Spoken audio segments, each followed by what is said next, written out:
Hey everyone, please excuse the mess back here. It's pretty crazy right now.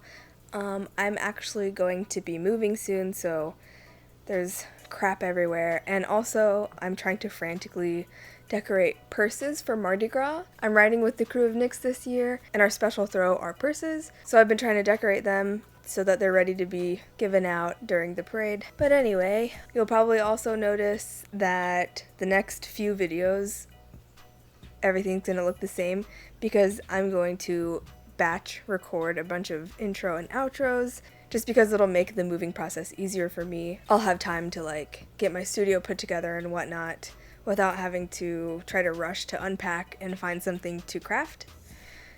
So yeah, because of this, some of the tutorials that I'm going to be doing are going to be more on the easy side, and a few more craft hoards, I guess, also, just because I'm trying to get through some of the stuff I already have and not buy more crap because eventually I'm going to have to move it to the new house that we hopefully get. Anyway, today is going to be a craft hoard. I'm going to be showing you guys how to make some easy knit stitch markers. I was actually inspired to do this because for the holidays, my plan was to knit some gifts for my family, but the pattern that I was using required stitch markers and I didn't have any. In desperation, I tried to use some of my rings.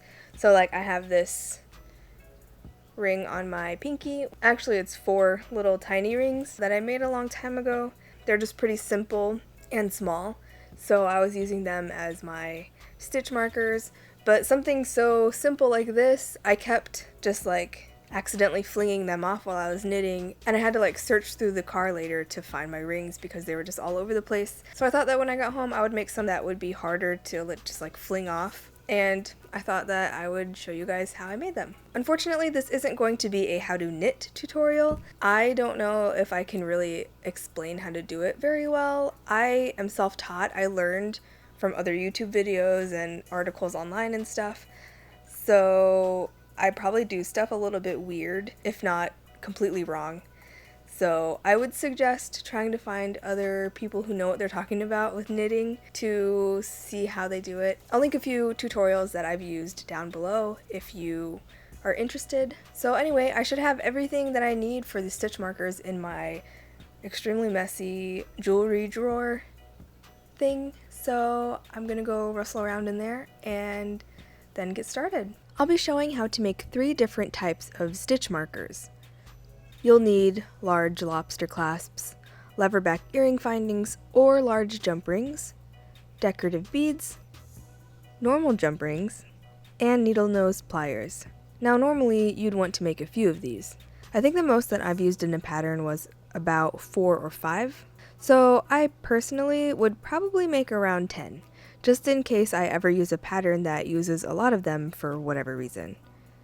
Anyway, initially I was going to make a few of these, but I'm moving soon, and we've been slowly packing up the house, and guess what I did?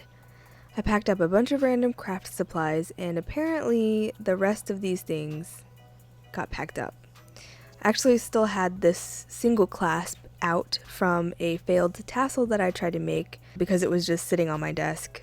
So I just cut it apart to use the lobster clasp.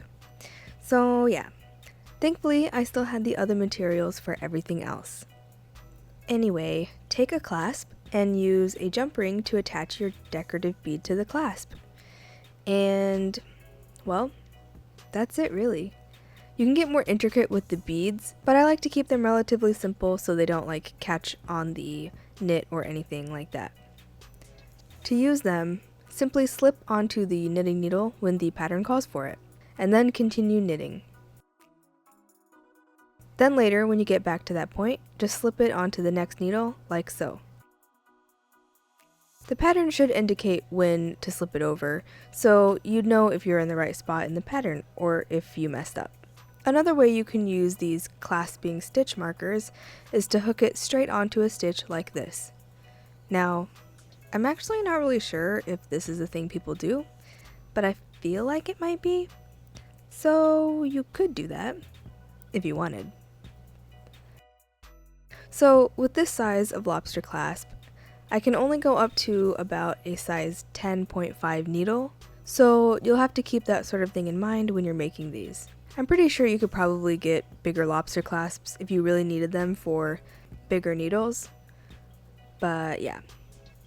One of the perks of using a lobster clasp is that if you messed up the placement or need to remove it for whatever reason, you can just unhook it, which you can't really do with the bigger sizes of needles, I guess, but you can for the small needles, and if you're using circular knitting needles like these ones, then you should be able to slip the stitches down onto the plastic string or wire or whatever that connects the knitting needles and then unhook it there.